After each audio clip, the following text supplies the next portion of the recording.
Hi, everyone. Welcome. I'm Sarah from Stash. We're going to wait a couple minutes to make sure that we have as many people as possible before we begin, but I see a lot of you are here already, so I want to wish you a good evening. They're from New York City. I have Rachel here with me.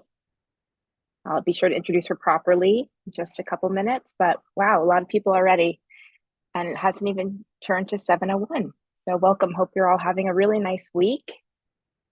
January 25th. Good to see all of you here.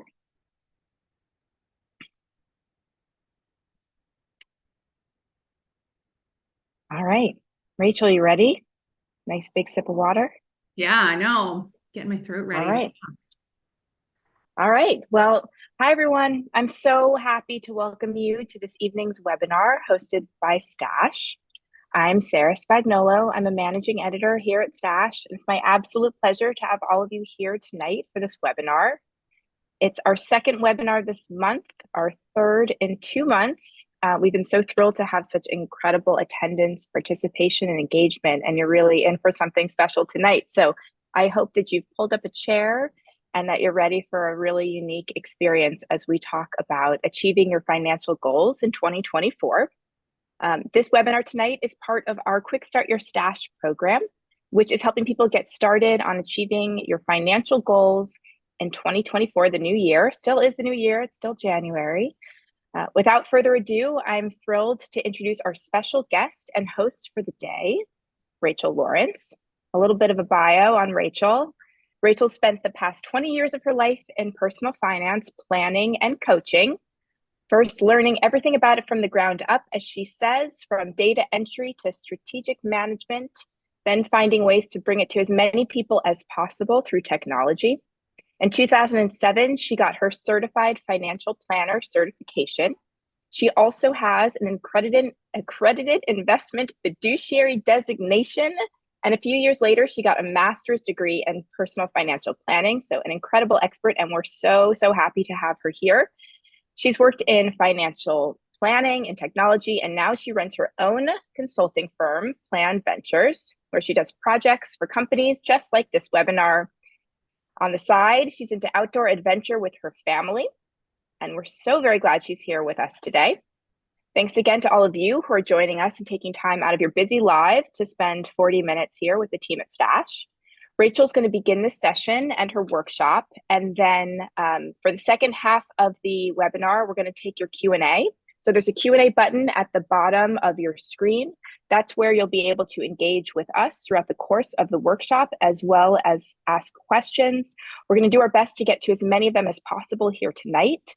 We're also going to be responding to many of you as quickly as we can after this webinar, so be sure to ask us your questions. We are here for all of you. Again, thank you all for being here, and I will let Rachel take it away. Awesome. Thank you so much, Sarah. It's such a pleasure to be here. Thank you so much for joining us tonight. I am really stoked to talk to you about achieving your financial goals in 2024. Obviously, a big passion of mine to help folks reach their financial goals, and I'm so glad that you found Stash to do that with. So what you can expect today, let's talk a little bit about that. We are going to start off actually with, it's going to be a little different than you might think. We're going to start off with a mindfulness exercise, which will help us figure out even what those goals might be and what they should be and what you want them to be. So we're going to spend a little bit of time doing some mindfulness. We're going to pick one or two of those goals. Then I'm going to introduce you to a strategy that is used by lots of experts, pro athletes, A-list celebrities, CEOs, any expert that you can imagine uses this strategy. So I'm going to walk you through what that is. We are going to actively use it. We're going to start writing down some of our answers to it. And then we're going to break that goal down into tiny steps. I'm talking teeny tiny. And hopefully we will get to take the first step towards your goal together today. That's the plan. Sound good? I'm so excited to do this with you. So first and foremost, we need to figure out if you're going to be trying to reach those financial goals in 2024, what are they? So we need to actually decide what matters most to you today. Is it buying a home? Is it getting a degree or education for you or your loved ones? Maybe going on a trip, saving for retirement, saving for emergencies, paying off debt. There's so many different financial goals that we could be reaching this year. So let's start with a mindfulness exercise. We're going to go through a couple little things. So what I want you to do first, again, I told you this is going to be a little different than you might have been expecting. So what I want you to do first is get into a comfortable position. So that could be sitting in a chair. If you're watching this on your phone, you could, sit on a comfy chair. You could lay down if you prefer. Sometimes I like to do that when I'm doing mindfulness exercises, but get in a comfortable position. And we're going to close our eyes if you feel comfortable. I'm going to keep mine open so I can read all my instructions to you, but close your eyes, okay? And we are first going to take a few deep breaths because this is going to calm us down, bring us back into our body, bring us into the present moment, and help us start to clear our heads for this exercise. So 5 deep breaths, and I want you to breathe in through your nose, and then let it go gently. No effort at all. You can let it go through your nose or you can let it go through your mouth. And let's do it again. Breathe in through your nose and out very gently. There should be no effort at all for this breath. In through your nose.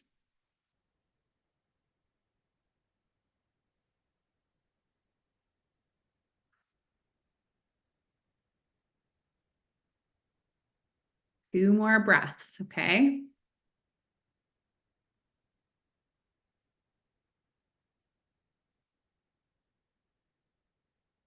And we're going to do one more.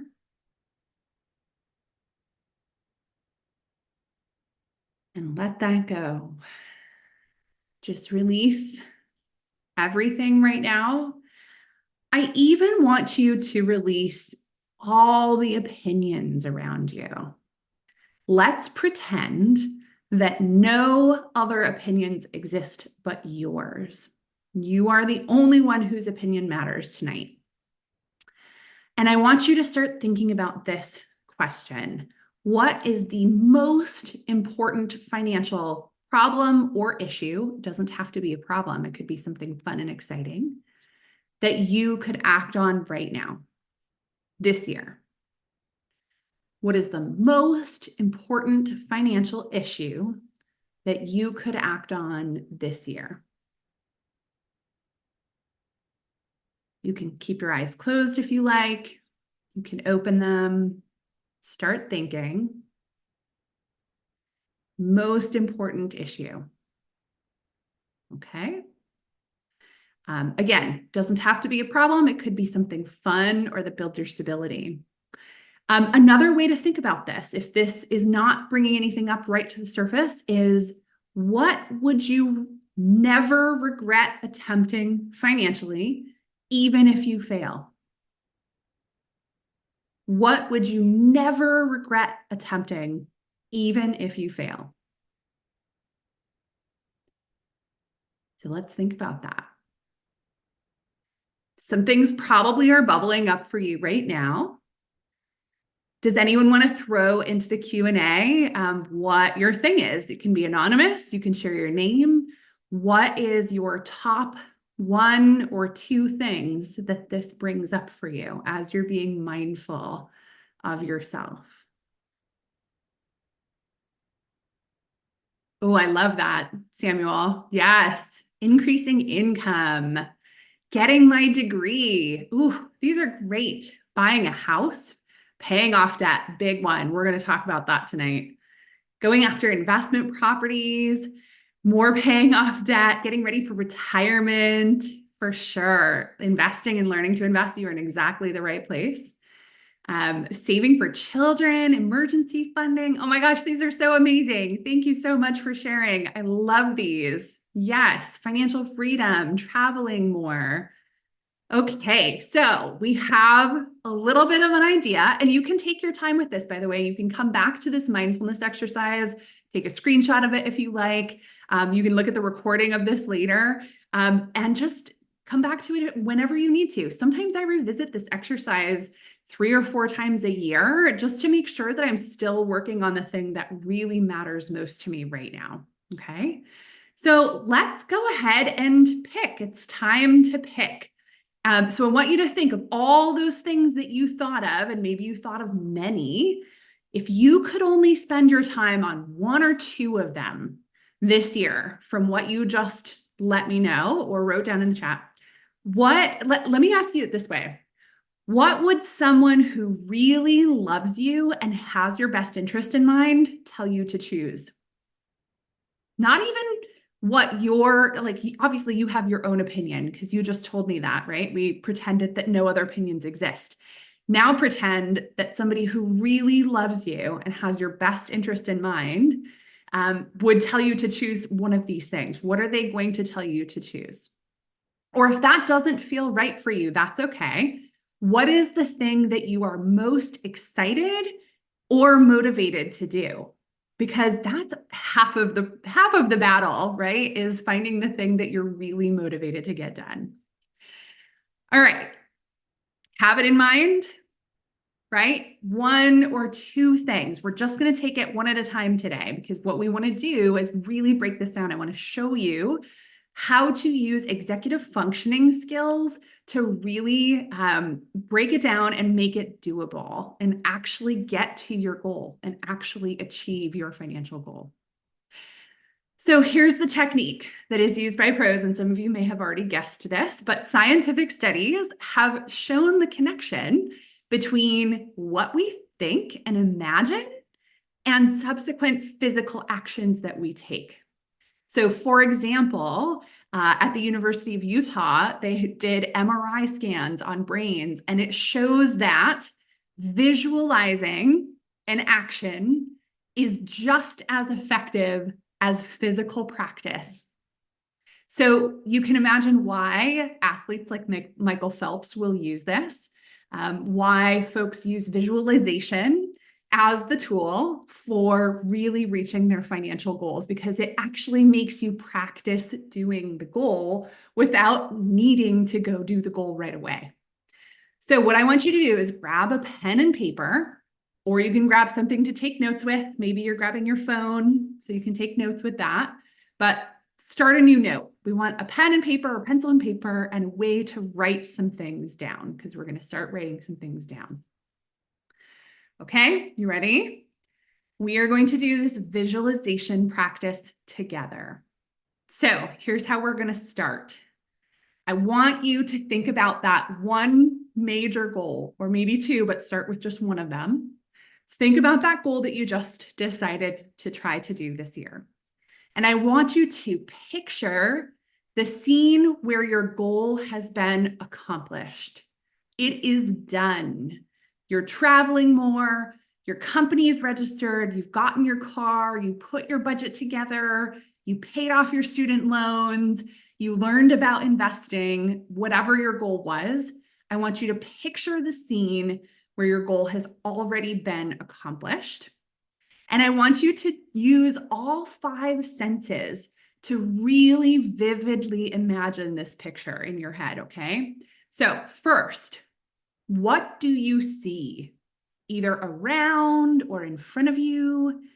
Maybe you're seeing something on your phone. Maybe you're seeing something happen in real life. Maybe you're seeing the new car that you got. Maybe you're seeing your investment balances growing. But what do you see around or in front of you? And take a moment to write some of this down. So picture this scene. What do you see around or in front of you? Okay. You can keep writing on this. I'm going to talk a little bit more about some of the other senses, and then I'm going to give you some examples. So you're going to have plenty of time to start writing these things down, okay? The next one is going to be, what does it sound like? Are there noises around you? If your goal is to take a vacation, what do you hear right now? on your vacation scene when your goal has been accomplished? Or another way of putting this is, what are people saying? What do you hear other people saying? What do you hear yourself saying? So what does it sound like?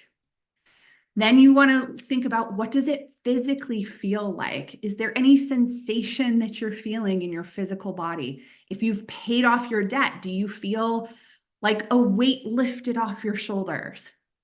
If you have saved for retirement, do you feel security and a sense of freedom, right? If you are buying a home, do you feel the door frame of your new home as you walk into it? Or are you turning on the new kitchen sink, right? So think about all these things and start to picture, what does it physically feel like while you're there? Any tastes that you can sense. Not all of these have a taste, although I'll tell you how I frame this for things like paying off debt in just a second. But what does it taste like? And any smells that you can detect, right? Is there anything you can smell once this goal has been accomplished? The last thing I want you to picture as you're doing all of this is, what will you be feeling internally? What does your brain feel? What questions are coming up for you? What consequences might there be? So if you are saving for retirement, does that mean you are also saying no to other things that are not as important as that? If you're getting life insurance for your family, does that mean that you're thinking more about your own mortality, which can feel a little funny for us sometimes? It's not something we talk about that often. So imagine what you're feeling internally, and I want you to write this down right now with as much detail as possible. And I'm going to walk you through a few examples of what this would sound like, okay? So if you want to stick to a budget this year, if that's your goal, here's the setting, right? Here's the scene where this goal has been accomplished. You have stuck to your budget. I want you to imagine that you see your checking and other account balances growing when you log in to check on them, because you're not spending everything that you make. You hear yourself saying no to spending on the things that don't matter to you, and an enthusiastic yes to the things that do matter. Maybe you feel yourself holding your Stash Stock-Back Debit Card because now you're using a debit card instead of credit cards to make your only the purchases that you know you can afford and that you really value. Maybe you taste the PB&J that you brought with you to the pool or the beach or the ski slope or whatever it is, instead of buying the overpriced food at the food stand. And you may even feel like you smell the extra cash in your wallet because you're making choices that are in your own best interest with your budget. And then internally, you might feel the pull. Maybe you're feeling the pull of making those purchases that don't matter as much because they're easy, or you get a short-term rush of dopamine from making a purchase. But you also know that you're solid enough in what you truly want that the short-term temptations are not going to trip you up. And in the times that it does trip you up, you know that you can pick right back up again by making choices that make you feel better in the long run. So that would be painting this vivid picture of sticking to a budget. Let's do debt. Let's imagine paying off debt. And I want you to keep writing on your own goal if these are not your goals, but if these are, maybe grab some ideas from them. So with paying off debt, let's imagine that what you see when you have paid off your debt is, when you log into your debt accounts, all the balances are zero. Amazing. You see that your credit score has jumped into the 700s or maybe even low 800s when you check your credit score. You hear yourself making plans for fun and exciting things now that fit into your new budget because you don't have these debt payments to make anymore. You physically feel lighter. You have this weight lifted off your shoulders or your chest. There's no more sinking feeling in the pit of your stomach when you log in to look at your accounts. You can also maybe feel the cold ice that surrounds your credit cards that you have literally frozen and kept in your freezer so that they are hard to get to, literally freezing your credit cards. You can smell the flowers or maybe a good meal that you bought using your debit card to celebrate making your last debt payment. You can taste the drink that you make at home, or maybe you buy at the local coffee shop once in a while, now that you have room for little pleasures like that. And it tastes like freedom from debt. You also know that internally, you're not going to feel that shame or that guilt for your debt, but you also know that you might feel like you can go wild with spending without those debt payments. So you feel careful inside too, and you probably will for a long time. You recognize that you might feel tempted to spend again now that your full balance is available on your credit cards again. So you have ways of keeping them out of sight and out of mind. And you're replacing that temptation to spend with saving. Every time that you're about to go spend, you decide to save instead. And maybe deposit a little extra into your stash account every single time you're about to spend something that you didn't need, so that instead of hurting yourself, you're getting closer to your other goals. All right, and then last one. So hopefully this has been enough time for you to really write down this scene as vividly as possible for yourself. Let's say you're saving for a special goal. You want to go on a tropical vacation. We all probably want to do that once in a while, right? Tropical vacation. So imagine what you see is that you're sitting on that beach with a drink in your hand. You see the blue sky above. You see clear water below. If you log into your accounts right then, you can see that you have the money to cover the full cost of your vacation. You hear the seagulls, the crashing waves, maybe some local music playing nearby from the food stand. And it feels like the perfect temperature to be next to the water. Not too hot, not too cold, but with a nice breeze. You can feel the sand between your toes and the glass dripping with condensation. You taste the drink, which is exactly the taste that you love. You can smell sunscreen, fresh seaweed, maybe some coconut, I don't know. And you feel calm and relaxed with no worries about the next moment. You feel present, alive, and grateful. And you know you're going to hold this memory inside, and you can come back and revisit anytime that you need to once you go back to your real life. Okay, how do we feel about this scene that we have pictured where the goal has been accomplished? Does anyone want to share a little bit in the Q&A about what you wrote down? Maybe just one or two vivid things that come up for you when you start to imagine your goal. What are some of those really vivid things that come up for you?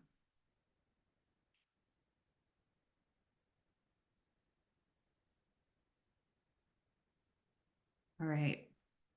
Yeah, definitely the drink in hand.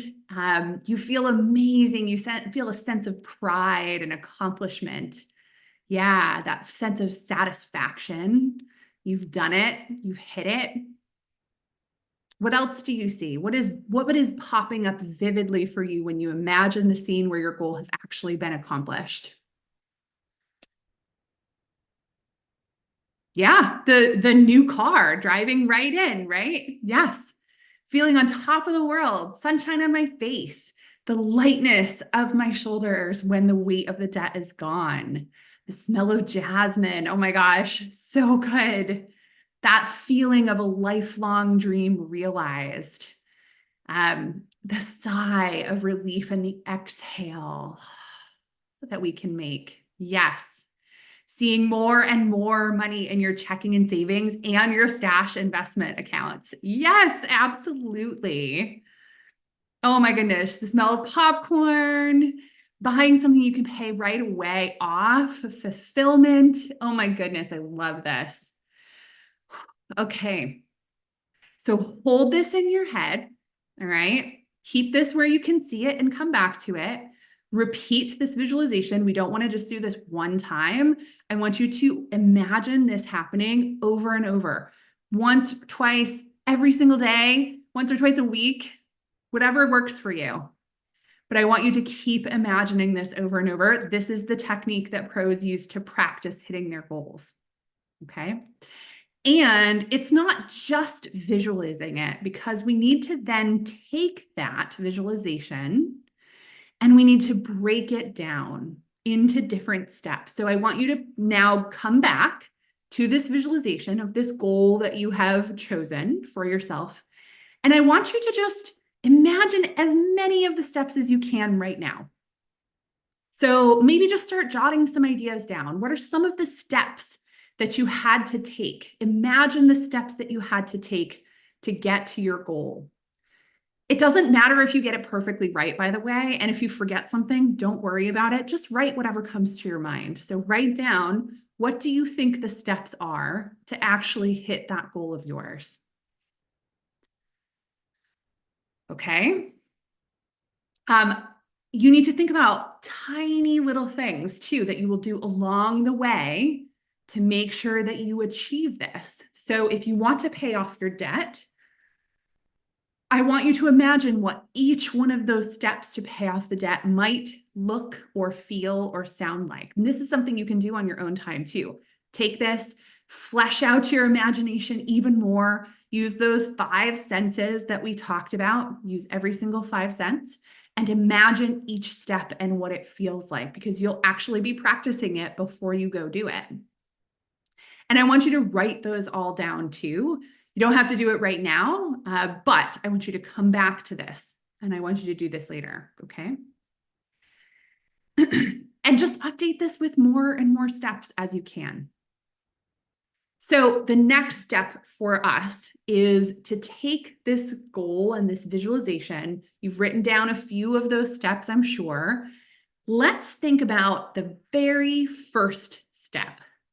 What was the very first step that you think you need to take, that you imagine yourself taking to reach your goal during your visualization? Maybe you haven't thought of it yet. Maybe it's just coming to you right now. What is the very first step that you feel like you need to take? Okay. If it, for example, let's say with paying down debt, right? Very common. I might say that my first step is to start making extra payments towards my debt. And then I want to take that and break that down into even further steps, more and more tiny little bite-sized steps. So to actually make those extra payments towards my debt and pay down the debt more quickly, I need to stop spending on my cards. I need to know how much I'll have left over at the end of every month. To do that, I need to figure out how much I spend on a regular basis and compare it to how much income I make. And then to know how much I spend, I probably need to review my spending history over the last few months. And to review my spending history over the last few months, I need to link my accounts to either a budgeting tool or download them into a spreadsheet or use pen and paper if that's your jam. So my very first step to pay down debt is not just to make extra payments, it's actually to go pick a way to review spending. So what is this first step for you? I see some of you throwing some of those into the Q&A, coming up with a plan, stop shopping online. Let's think about, what are these first steps? What is that first step for you? Pick a first step. Work your way backwards. When you think of the first step, see if there's anything else that might come before it. And then we're going to break that down even further. Even further. What is the tiniest possible first step? So, for example, if I need to review my spending as a way to start paying off debt, then a mini step would be to think, just reflect in my own head and think about what has worked or not worked for me in the past. Is there a system that I hated or loved? What do I need to avoid? What worked really well? If there's nothing, then maybe I need to do some research. So I might need to review my options to see what else is out there now. And I need the tools to use to go do it. I either need pen and paper or a phone or a computer. So I need the tools ready to go do this. All right. And let me just go back one, because this is like the tiniest first step. So if I need those things, to do my first step. In this paying down debt example, the tiniest first step is actually probably just simply think about what did work, or to start doing some internet research about ways to track my spending and stick to a budget, right? So what is your tiniest possible first step? What is your tiniest possible first step? All right. Getting a passport renewed. That's a great example of the first step. Now let's back that up. If you need to get your passport renewed, what do you need to do as the very tiniest first step? Because to get a passport renewed, you probably need a new photo. You need to fill out the paperwork. You probably need to go to the post office to submit it unless you can do it online. So you need all of those things done. You have to get it all together. But what do you probably need to do to start working on that? You need to open your computer and go to the passport renewal website. That's probably the tiniest first step that you could take in getting a passport renewed, for example. Removing cards from my phone apps. Oh my gosh, this is such a good one for trying to stick to a budget or paying off debt. What is the tiniest first step in removing your cards from your phone apps? Picking up your phone. And not just going mindlessly to all the apps that we normally go to, picking up your phone and purposely going in with the intent, right, of removing them. But picking up the phone is literally the tiniest possible first step for that. Taking cash out of your account for spending instead of credit cards or debit cards, wonderful first step to trying to get where you need to go. So what is the tiniest step that you can do? So this is what I mean. And there's so many good tools to help you do this, by the way. If you're like wondering what is the tiniest first step, one of my favorite tools to do this is goblin.tools. That's www.goblin.tools. And it's an AI system that will help you take any task and break it out into smaller tasks. So I really like that for breaking this down into teeny tiny steps. And I want you to think about, in this scenario, we've just figured out what our goal is. We've visualized it very, very vividly. We started thinking about what our steps are. What of those steps, that very tiniest movement towards your first step, could you do right now, right this second, or today, after we get off, to move towards your goal? And that is what I want you to do right now. So, what is that tiniest first step? And can you take it right this second? If you are trying to figure out how to pay off your debt and you don't have a tool to review your budget yet, maybe type into your search bar budgeting apps or how to stick to a budget or something like that. Okay. If you are trying to get better at investing, maybe open your Stash app or go on the Stash website and let's check to see when is the next workshop specifically on learning about Investing 101, or what videos already exist that you can go back and watch. All right. Watching this webinar. Hey, you're doing your first step right now. I love that one, Casey. That was great. That's amazing. I love this. So this is what we are here for today. We've gone through a lot of our time already, so I want to make sure that we have time to answer questions, but I also just want to throw out a little thing about what's next. So here's what's next. To reach these goals, you need to keep doing this visualization. You can come back and watch the recording of this video anytime you need to. You can let us know if you have any issues that come up, ask customer service. Follow Stash, and you can follow me too if you want on social media. I'm on Instagram at Rachel, what is my name on Instagram?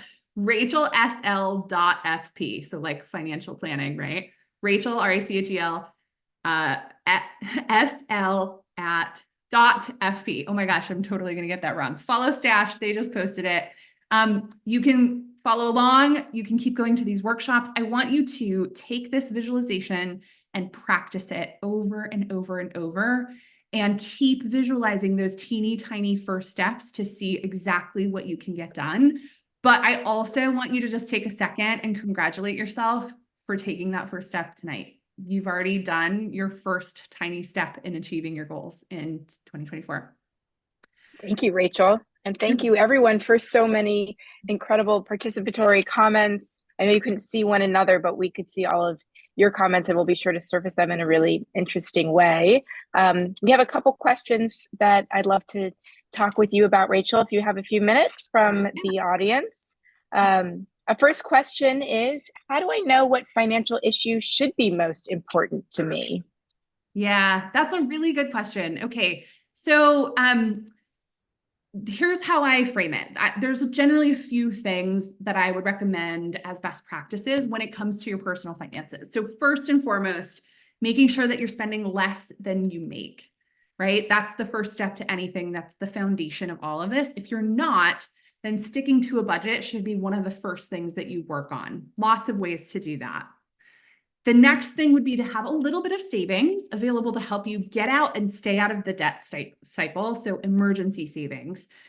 You could aim for 1 month of take-home pay, or if that feels like too much, even just $500 to $1,000 is a great first step. Then you're going to pay off the debts with very high interest rates, over 25%, even before investing, because it's almost like, I don't even know how it would be possible to make over 25% guaranteed all the time, every single year, on investments, unlike the debt that you're paying that interest rate on. So once you've done that, you've paid off those high debts, make sure to go get the match at your employer if you have one. And if you don't, once you've done those things, you're going to pay down debts with over 10% interest rates, because those are still really high, 10 to 15%. And then you really want to set aside a little bit more for emergency savings. So getting, 3 to 6 months of either expenses or income is a great goal. And you can do that a little bit at a time. You don't have to do it all at once, and you can do it alongside of other goals as well, like saving for retirement, saving or investing to buy a home, but, saving for an education, et cetera. So that's sort of the order in which I would prioritize them. Thank you. And a couple questions have also come in. Denise wanted to ask, she's saying that her goals is making enough money so she can send money to her parents and pay for their care, not worry about paying other bills. That's such a common desire of so many people that are within the Stash community. So Denise, thank you. I hope you took the first steps to figuring out how that you will do that for yourself. One question we had here is, should we make this starting goal a long-term goal or something just for this year to start? Do you have any thoughts on that, Rachel? I think you can do either, to be honest. This could be a really long-term goal like retirement. So imagining retirement and visualizing it is one of the biggest steps in actually reaching your retirement goals. So even just taking the time tonight and then over and over to visualize what retirement looks like for you. There's research that shows that it's like super helpful in actually hitting your retirement goals. So even if you do have a very long-term goal like that, I think taking the steps this year to start to reach them is incredibly important, because without that, you're not ever going to get started, right? So today is the best time to get started. Yesterday would have been better. Today is the time that we have. 100%. Tim's asking, how do I know how much I need to retire? Great question. It's different for everybody. It totally depends on the visualization that you have for yourself in retirement. Do you visualize yourself driving luxury cars, traveling every month, having 5 houses? Or do you imagine yourself in like a small apartment and, it's just you and you get around with public transportation and you enjoy simple things? Those are going to have really different price tags for retirement. So the very first most important thing that I always tell my clients to do is to visualize the retirement that you want to have. Then you can start to price it out, because I know, for example, that if I take 10 trips a year, it's going to cost this much more than if I took 1 trip a year, for example. Once you have that price, then you can use calculators. I'm sure Stash has some of them too. You can use the calculator, figure out how much do I need to save in order to get on track to have that much money in retirement. Okay. Thank you. I think we'll just take a couple more. Joanna is saying visualization is so powerful and I appreciated the session. Quick question. Do you have any suggestions on changing a money mindset and belief system? Oh my goodness. So many. This is actually after 20 years of doing this and a master's degree in it, I will tell you money mindset and all the woo-woo stuff, all the soft stuff, not the numbers. That soft stuff is what makes the difference. Soft. It's really what truly makes the difference in reaching goals or not. So changing money mindset, there's so many tools to do this. You can check in not just with your head, but also with your heart and your gut, and use what they call somatic finance, which is how money feels in your body, to help you really change the way that you react to things, and maybe process some of the things that come from childhood. Because most of us, our money mindset gets set by the age of 7 or 8 years old, which is when we really have learned about money. Okay, so some processing involved. Therapy is a great tool. I talk about this with my therapist. I've even used some tools like hypnotherapy for certain very deeply ingrained beliefs that I have had to uncover why I have those and try to maybe root them out or reframe them and to change the way that I view the world around them. But there are tons and tons of money courses out there that help you kind of with that money mindset. Self-reflection is probably the place to start, and just trying to understand what you need inside. Maybe one last question. Latrice is asking, what type of debt should you pay off first? Ooh, such a good question, because there's so many different types. Typically, it's going to be the highest interest rates. That's what's costing you the most money. And so whether that is a personal loan or whether that is credit cards, typically credit cards are going to have the highest interest rates in general. Right now, we're seeing average interest rates on credit cards somewhere in the mid 20%, which is super duper high. So probably credit card debt first. And typically the thing that saves you the most money is to pay off the highest interest rate first, down to the lowest. But if you find that that's not working, you're not getting enough of the excitement feeling of having accomplished something, you can also do a different version called the snowball, where you pay off your smallest balance first. And that gives you that win under your belt pretty quickly. It helps you feel better, maintain your momentum to keep going. So even though it doesn't save you quite as much money, sometimes that really helps people stick to their debt pay down plan to pay off the lowest balance first. So you pick between those and do what feels right for you. Great. That's such good advice, Rachel. Thank you so much for being here. I'm going to pull up a slide with some important disclosures. I want to thank everybody for coming and spending some time with us here tonight.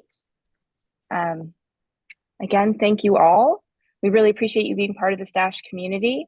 In a couple of weeks, we're going to have another webinar that I'm sure you and I hope you'll all find just as engaging, as intriguing as this one. We're going to continue hosting webinars over the course of this quarter and beyond. So thank you for joining us, always on different topics. And I hope you have a wonderful afternoon, evening, wherever you are. Again, I'm Sarah from Stash. Thank you so much for being here. Bye, everyone.